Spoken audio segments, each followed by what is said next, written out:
하나님의 말씀 같이 보겠습니다. 우리 마태복음 1장 7절부터 14절까지.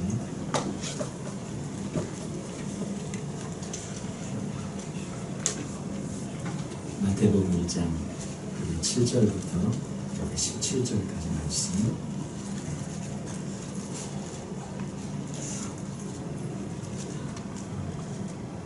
한번 같이 우리 한 절씩 돌아가면서 읽도록 할까요? 제가 먼저 7절 읽겠습니다. 솔로몬은 르호보암을 낳고 르호보암은 아비야를 낳고 아비야는 아사를 낳고 아사는 여호사밧을 낳고 여호사밧은 요람을 낳고 요람은 우시야를 낳고 우시야는 요담을 낳고 요담은 아하스를 낳고 아하스는 히스기야를 낳고 히스기야는 므낫세를 낳고 므낫세는 아몬을 낳고 아몬은 요시야를 낳고 바벨론으로 사로잡혀갈 때에 요시야는 여고냐와 그의 형제들을 낳으니라. 바벨론으로 사로잡혀갈 때에 여고냐는 스라엘을 낳고 스라엘은 스룹바벨을 낳고 스룹바벨은 아비우스를 낳고 아비우스는 엘리야김을 낳고 엘리야김은 아소르를 낳고 아소르는 사독을 낳고 사독은 아킴을 낳고 아킴은 엘리우스를 낳고 엘리오스는 엘르아사를 낳고 엘르아사는 마단을 낳고 마단은 야곱을 낳고 야곱은 마리아의 남편 요셉을 낳았으니 마리아에서 그리스도가 피처는 예수가 나시리라. 같이 읽겠습니다. 그런즉 모든 예수가 아브라함부터 다윗까지 열려되어 다윗부터 바벨론으로 사로잡혀갈 때까지 열려되어 바벨론으로 사로잡혀간 후부터 그리스도까지 열려되더라. 아멘. 내 인생의 주연, 내 인생의 주인공, 내 인생의 주연이란 제목으로 저희들이 말씀을 좀 나누기를 원하는데요. 이스라엘의 그 랍비 중에 힐렐이라고 굉장히 유명한 그런 랍비가 있습니다. 근데 그 힐렐은 항상 자랑스러워했던 그런 것이 있었는데 그의 족보가, 그 쭉 올라가는 족보가 다윗에게까지 올라가는 그의 그 족보를 항상 늘 자랑했다고 합니다. 요세푸스라는 유명한 역사학자가 있는데요. 이스라엘의 역사학자입니다. 그런데 요세푸스는 자신의 그 혈통을 굉장히 자랑스럽게 말하면서 그도 그 자서전을 시작할 때 자신의 혈통으로부터 이렇게 그 역사 그런 자서전을 시작하는 것을 저희들이 알 수가 있습니다. 예수님 오셨을 때 예수님을 죽이려고 했고 그때 그 이스라엘을 다스렸던 그 왕 헤롯 대왕이 이 족보가 어떻게 됐냐면 그 헤롯은 절반이 유대인이었고 절반이 에돔 사람이었습니다. 이렇게 섞인 거죠. 그래서 그 공식 족보에 올라가지 못했는데 굉장히 그것 때문에 좀 이렇게 열등감 비슷한 그런 것이 있었다고 합니다. 그래서 자신보다 더 높은 그런 혈통적인 순수성을 유대인들이 내세우지 못하게 하려고 자기가 또 통치하는데 그런 부분들이 좀 어려웠기 때문에 그때 당시 족보들까지 폐기하라는 그런 명령을 했을 정도로 이렇게 이스라엘에서 누가 우리도 우리 한국 사람들 족보를 굉장히 중요하게 여기지 않습니까? 그런 것처럼 그런 족보를 굉장히 중요하게 여기는 것을 보게 되어집니다. 에스라 2장 62절에 보면 이런 말씀이 있어요. 이 사람들은 계보 중에서 자기 이름을 찾아도 얻지 못하므로 그들을 부정하게 여겨 제사장의 직분을 행하지 못하게 하고 이제 포로에서 돌아왔는데 그 돌아온 사람들 중에 이제 다시 또 제사장 사람들, 레위 지파 사람들 이렇게 그 한 70년이 지나갔으니까 이렇게 좀 선별해가지고 그래서 또 세워야 될 거 아닙니까? 성전을 봉사하도록. 그런데 그 이름이 없었어요.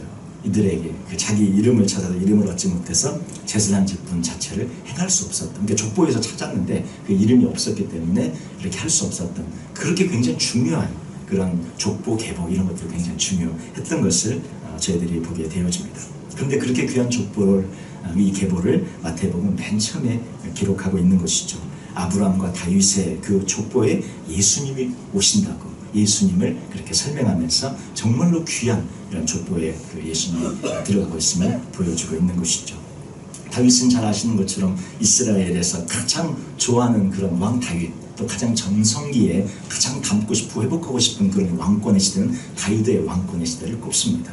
예, 그런 것처럼 2차 세계대전 때도 이스라엘이 여기에 바느질로 이렇게 별을 하나 다 이렇게 바느질을 붙였는데 바로 그것이 다윗의 그런 별이었죠. 유대인을 보여준 유대인을 나타내는 그런 걸 달고 그 많이 이제 또 학살되어지고 홀로코스트로 그렇게 희생이 되어졌는데 이스라엘 사람들이 담고 싶었고 가장 회복하고 싶었던 그 왕권, 다윗의 왕권이 예수님을 통해 이루어졌다고 그렇게 선언하고 선포하고 시작하고 있는 것이죠.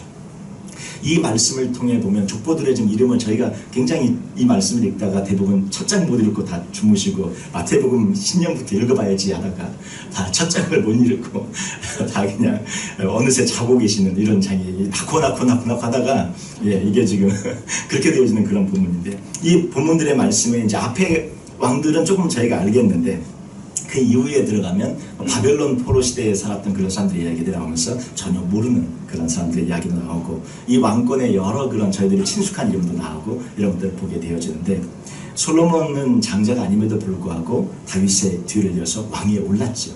그래서 이런 여러 이름들을 보면 하나님께서 정말 긍휼을 베풀어 주시고 은혜를 베풀어 주셔서 자격 없는 사람들의 이름도 많이 들어가면서 하나님께서 그 모두를 들어 사용하셔서 예수님께까지 이르게 하시는 그런 모습들을 저희들이 보게 되어집니다. 또 이 명단을 보면 선한 왕도 나오고 악한 왕도 나오고 교대로 나타납니다. 신실했던 왕들, 그렇지 않았던 왕들이 동시에 그 예수님의 족보에 들어가고 있음을 저희들이 보게 됩니다. 착한 왕들만, 좋은 왕들만 들어간 것이 아니라 나쁜 왕들, 악한 왕들도 다 들어갔어요. 예수님의 그 조상들은 결정이 있었던 사람들도 많이 있었습니다. 근데 그들이 사용되어집니다. 이를 통해서 하나님께서 그 구원의 역사를 이루어가시는 것을 보게 되는데 보면 사악한 왕이 선한 왕을 낳고 또 선한 왕이 사악한 왕을 낳은 것을 저희들이 보게 되어지는데 악했던 르호보암이 악한 아비야를 낳고 악한 아비야의 아버지가 되고 근데 아비야는 또 그 뒤에 선한 왕이 된 아사가 선한 왕이었던 아사의 아버지가 되고 그 아사는 선한 왕이었던 여호사밧의 아버지가 되지만 여호사밧은 그 뒤에 나오는 왕이 악해요. 또 악한 왕이었던 요람의 아버지가 됩니다. 이게 정해진 게 없어요.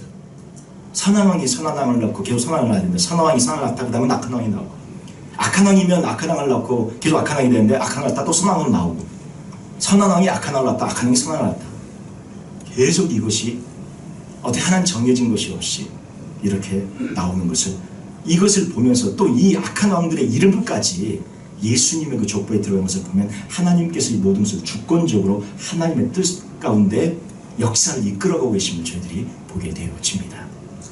선하든 악하든 다 예수님이 사용하세요. 예수님의 가게 족보에 속했고 은혜가 그 가운데 있었던 것을 저희들이 보게 됩니다. 하나님의 섭리 안에 이 모든 것들이 사용되어집니다. 각 사람의 인격적인 그런 모습도 훌륭한 사람일 수도 있고 훌륭하지 않은 사람일 수도 있는데 예수님의 그 족보에 그들의 인격적인 그런 자질이 중요하지 않았습니다. 오히려 구원의 계획을 갖고 가신 하나님의 계획과 하나님의 뜻이 굉장히 신실하심이 중요하게 드러나서 인격적으로 훌륭했던 사람도 있는 반면 악한 사람도 예수님의 족보에 들어갑니다. 마이클 그린이라는 그런 성경학자는 이렇게 얘기를 합니다. 복음의 처음 시작에서 모든 것을 포용하시는 하나님의 사랑이 강조되어 있다. 어느 것도 그 사랑을 방해할 수 없다. 이 사실을 필요로 하지 않는 사람은 아무도 없다. 또 D. 카스는 이렇게 말합니다. 선하든 악하든 그들은 예수님의 가게에 속했다. 은혜가 그 피 속에 흐르지 않을지라도 하나님의 섭리를 속일 수 없고 능가할 수 없다. 하나님이 이끌어 가신다. 하나님께서.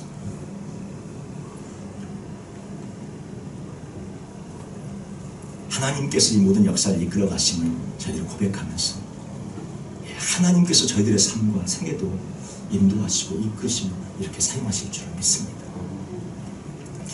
13절부터 14절 15절에 보면 마태복음에 보면 스룹바벨부터 그 뒤에 이야기가 나와요. 스룹바벨은 누구냐면요, 에스라와 함께 이제 바벨론 포로에서 돌아와서 그 당시 유대 총독으로 이렇게 쓰임 받았던 그런 인물이에요. 스룹바벨까지는 알겠는데 그 다음부터는 아비우스를 낳고 아비우스는 엘리야김을 낳고 엘리야김은 아소를 낳고 그 다음에 또 아소르는 사독을 낳고 사독은 아킴을 낳고 아킴은 엘리우스를 낳고 그 다음에 또 어떻게 합니까? 엘리우스는 엘라사를 낳고 엘라사는 마단을 낳고 마단은 야곱을 낳고 그 다음에 이제 이 야곱이 마리아의 남편 요셉을 낳게 됩니다. 그런데 여기 이 수르바벨 이후로 나오는 이 9명의 이름은 마태복음에만 나오는 이름이에요. 그 어디에도 다른 성경에 나오지 않고요. 유대문헌 전체로 나오지 않아요. 찾을 수가 없는 이름입니다. 그런데 이 9명의 이름이 마태복음에만 나와요. 이걸 저희들이 보면 이게 이제 포로교에서 돌아와서 예수님이 오시기까지 400년 동안의 신약이 시작되기 전 구약부터 신약의 그 중간, 구약이 끊어지고 신약이 시작되는 그 400년의 중간기라고 저희들이 부르는데 이 400년을 살아가는 동안 살았던 9명의 이름입니다. 아무런 기록도 없고 누군지도 모르고 이름만 남아있어요. 이들은 각자 아마 자기 인생을 살았을 거예요. 자기 인생의 주인공이라고 자기 인생의 주연으로 자기가 아마 인생을 살았을 거예요. 이 9명 각각이 대를 이어가면서 9대를 거쳤으니까.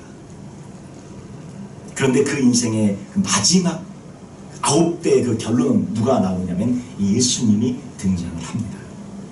그래서 결론적으로 이 9대를 거쳐가는 이 400년의 인생의 주인공들, 이 인생에 살았던 사람들의 주인공은 누구였냐면 결론적으로 주인공이 누구였습니까? 그 인생의 주인공 자기가 아니라 예수님이었다는 거죠. 그 인생의 진짜 주연, 진짜 주인공은 예수님이었다는 것입니다. 9대를 거쳐가는데 각각 자기 시대에 자기가 주인공인 줄 알았겠지요. 그런데 9대를 거쳐가면서 그들의 인생의 결론으로 들어가고 있는 진짜 주인공은 예수님이 등장을 한다는 사실입니다. 우리도 우리의 인생을 한번 돌아보면 좋겠습니다.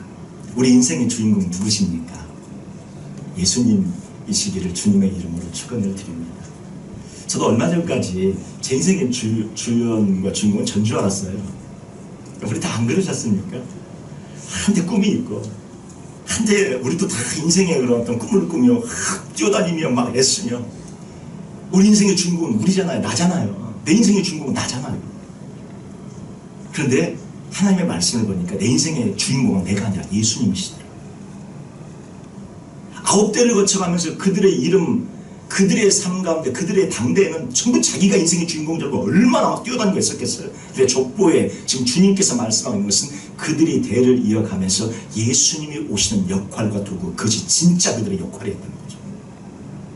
한평생 뛰어다니면 막 돈을 벌게, 한평생 뛰어다니면 건강하게, 한평생 뛰어다니면 뭘 하게, 이렇게 애쓰고 살아가는 게 그의 목적이 아니라 그의 인생의 진짜 목적은 예수님이 오는 것이 진짜 목적이었다는 것. 우리 인생의 진짜 목적은 나의 삶을 통해 예수님이 드러나는 것. 바로 그것이 진짜 우리 인생의 목적이라는 것이고 우리 인생의 가치라는 것입니다.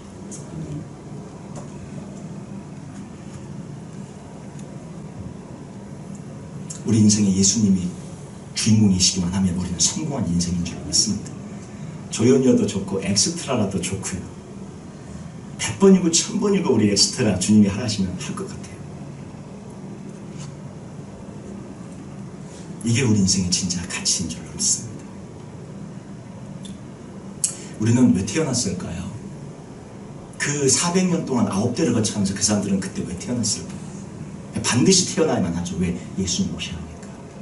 저희들은 그러면 왜 태어난 것입니까? 예수님이 오셨고 그 오신 예수님이 재림하시는데 저희들이 그 대를 이어가면서 쓰임받는, 우리가 예수님을 믿음으로, 예수님 오신 이후에 2000년 동안 새로운 믿음의 족보가 지금 쓰여지고 있는데 그 믿음의 족보에 저희들이 들어가 있는 줄 믿습니다. 생명책의 이름이 기록됨으로 말하면 저희들이 예수님 오신 이후에 새로 쓰여지는 믿음의 족보, 전 세계에 새로 쓰여지는 하나님의 자녀의 새로운 명단이 지금 족보가 새롭게 쓰여지고 있는데 바로 그 믿음의 족보에 저희들이 들어가 있고 예수님의 재림하실 이때에 저희들이 그 믿음의 족보에 이름이 들어가면서 주님의 오심을 준비하고 예비하는 데 쓰임받는 저희들이 되는 줄 믿습니다. 이게 우리의 진정한 가치고 이게 우리의 진정한 삶의 목적이고 우리의 삶을 통해 주님이 드러나는 그러한 이유입니다. 창세전에 택하신 이유는 우리 인생에서 예수님께서 드러나고 예수님이 우리 인생을 통해 살아가라고 창세전에 저희를 택하신 줄로 믿습니다. 그래서 우리는 점점 없어지고 예수님은 점점 우리 삶을 통해 선명하게 드러나고 우리의 모습은 점점 죽어지고 예수님만 점점 살아나는 그런 모습이 우리 안에 있기를 원합니다. 이것이 신앙이고 이것을 아는 것이 믿음이고 이것을 아는 것이 믿음의 깊이입니다. 우리 인생의 주연은 예수님입니다. 우리는 주연이에요. 엑스트라예요. 믿는 순간 우리는 예수님 함께 연합되는 그런 삶을 살아가면서 예수님을 드러나는 그런 삶을 사는 저희들이 되어야 할 줄로 믿습니다. 마태복음 12장 49절 50절에 이렇게 말합니다. 손을 내밀어 제자들을 가리켜 이르시되 나의 어머니와 나의 동생들을 보라. 50절 한번 같이 읽을까요? 누구든지 하늘에 계신 내 아버지의 뜻대로 하는 자가 내 형제요 자매요 어머니이시라 하시더라. 새로운 예수님의 형제 자매, 예수님의 그 불러다니 새로운 족보로 들어갔는데 바로 저희들이 하나님 아버지의 새로운 그런 믿음의 자녀들로 이렇게 들어가게 되는 줄로 믿습니다. 요한복음 1장 12절에 영접하는 자 곧 그 이름을 믿는 자들에게는 하나님의 자녀가 되는 권세를 주셨다고 말씀하고 있습니다. 저희들이 하나님의 자녀가 되는 그 권세를 가지고 새롭게 족보를 써나가고 있는데 바로 그렇게 쓰임받고 있는 저희들인 줄 믿고, 우리 가운데는 내가 무엇을 할 수 있을까? 이제 내가 무엇을 할 수 있을까? 이런 생각을 아마 하시는 그런 경우도 있을지 모르겠습니다. 이제 우리 어떻게 살아가야 합니까? 이제 무엇을 할 수 있습니까? 그 9대를 거쳐가면서 이름만 나오고 그 400년을 거쳐가면서 사람들이 살다 갔는데 그들이 그 가운데서 꿈꿔야 할 건 무엇일까요? 예수님의 족보 가운데 그 400년 살았던 9명의 이름, 그들이 진짜 꿈을 꿔야 할 것이 무엇일까요? 그들의 결론은 예수님이라고 말씀하고 있어요. 예수님이 오시는 것이 결론이라고 말씀하는데, 그러면 그들이 당대에 진짜 해야 될 꿈꿔야 될 것은 무엇일까요?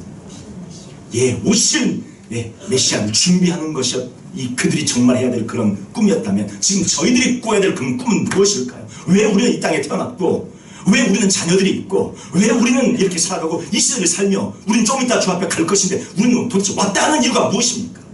존재의 목적이 무엇입니까? 왜 태어난 것입니까? 왜 사는 것입니까? 왜 주님께서 이렇게 우리를 살게 해주시고 건강 주시고 또 은혜 주셔서 오늘 이 순간까지 주님께서 붙들어주고 계시는 것입니까? 이유가 무엇입니까? 저희를 통해 주님께서 드러나고, 우리가 세상에 있는 많은 사람과 다른 것은 예수님의 모습이 저희 안에서 드러나고 예수님의 그 가치가 저희를 통해 빛을 발하는 것, 바로 그것이 우리의 삶의 존재의 목적과 이유인 줄 믿습니다. 이것은 누구나 할 수 있어요. 돈 많은 사람만, 건강한 사람만, 많이 배운 사람만 할 수 있는 것이 아니라 어느 누구나 할 수 있는 것, 바로 그것이 내 안에 예수의 모습을 드러내는 것입니다. 병중에서도 할 수 있고 병상에서도 침상에서도 할 수 있고 어느 상황 어느 순간 어떤 곳에서도 할 수 있는 유일한 삶의 존재의 목적과 이유, 예수님이 내 안에서 살아 움직이는 것, 바로 그것을 주님께서 우리의 삶에 원하고 계십니다. 이 새해, 이 한 해에 저희들이 어떻게 이 한 해를 살아가고 어떻게 하면 되겠는가? 우리 예수님을 사랑하는 자가 되고 예수님을 예배하는 자가 되고 기도하는 자가 되고 찬양하는 자가 되고 말씀을 읽으며 말씀 안에 사는 자가 되고, 바로 그것이 가장 중요한 우리 예수님이 원하시는, 우리 삶에서 진정으로 원하시는 것인 줄 믿습니다. 우리에게 주님께서 부귀영화를 구하라, 물론 필요하면 다 주십니다. 근데 그게 우리 삶의 목적의 이유가, 존재 목적의 이유가 아닌 거예요. 포로로 돌아와서 그들이 9대를 걸쳐가면서 부귀영화 누리면 얼마나 누리겠어요? 그 결론이 부귀영화가 아니잖아요. 결론이 예수님이었잖아요. 오늘 저에게도 말씀합니다. 우리 인생의 결론이 도대체 뭐냐고, 도대체 인생을 통해 이루고 싶은 것이 뭐냐고 주님께서 물으시면 뭐라고 답하십니까? 내가 너의 인생을 통해 한 가지 이루어주겠다. 뭐를 구할 것이냐? 뭘 구하겠습니까? 바로 우리 인생을 통해 예수님입니다. 예수님. 내 인생을 통해 주님, 예수님의 모습이 조금씩 내 안에서 드러나는 그런 인생의 마지막 모습이 되어지겠다. 그래서 그 모습이 영향력을 미치는 거죠. 그래서 그 모습이 자녀들에게 각인되는 거고, 그 모습이 손자손녀들에게 각인되는 거고, 그 모습이 그들의 인생과 그들의 삶의 반석의 세계인 것처럼 머릿속에 박혀가지고, 아, 우리 아빠가 저렇게 살았고, 우리 엄마가 저렇게 살았고, 우리 할아버지가, 우리 할머니가 저렇게 살았고, 그것이 그들의 인생 가운데 완전히 새겨져 버려가지고 그것이 예수님의 모습이 그들에게 전해져 내려가는 거죠. 바로 이것이 진짜 신앙인이 남겨줘야 할 유산이고, 우리가 인생에서 내 인생의 주인공은 내가 아니라 예수님이 주인공이고 예수님이 주연인 그런 삶을 살아가시는 저희들이 될 때 주님께서 저희를 통해 영광 받으시고 그렇게 귀한 삶으로 하나님의 그런 축복 유산들이 어마어마하게 쏟아지는, 그것이 진정한 축복입니다. 바로 그러한 축복이 우리 모두에게 임하시기를 주님의 이름으로 축원을 드립니다. 우리 같이 잠깐 기도하겠습니다. 잠깐 기도하시면서 우리 이제 우리 인생의 주인공 우리 인생의 주연 예수님으로 선포하십시다. 하나님, 내 인생의 진짜 주인공, 주연은 우리 주님이십니다. 그리고 주님이 이제 되시기를 원합니다. 그리고 올라가면서 예수님만 가장 첫 번째로 놓고 그렇게 살아가는 저희들 되어지게 달라고. 또 지난 시간에 그렇게 살지 못했던 거 괜찮습니다. 오늘부터 살면 됩니다. 이 새해부터 시작하면 됩니다. 저희들 오늘 이 순간 이 시간부터 하면 됩니다. 주님이 원하시는 건 그거예요. 아직도 우리가 왜 오늘 이 시간에 와서 예배를 드립니까? 우리가 왜 하나님께서 이렇게 생명을 아직도 연장시켜 주시고, 그것은 아직도 우리에게 기회를 주시는 거예요. 예수님을 위해 살라고 기회를 주시는 거예요. 아직도 그 은총의 시간이 우리에게 주어진 거예요. 그렇게 살아가십시다. 우리에게 주님은 큰 걸 원하지 않습니다. 그저 말씀 읽고 그저 기도하고 우리 안에서 예수님의 모습이 드러나는 것, 이것을 원하십니다. 우리 이 시간 함께 동성으로 기도하십시다. 우리의 모습이 그렇게 되어지게 달라고, 우리의 자녀들이 그런 자녀들 되어지게 달라고, 몸된 교회가 그런 교회가 되어지게 달라고, 그리고 우리 주변에 하나님의 사람들, 그런 사람들을 가득 채게 달라고. 그러니까 동성으로 기도하십시다.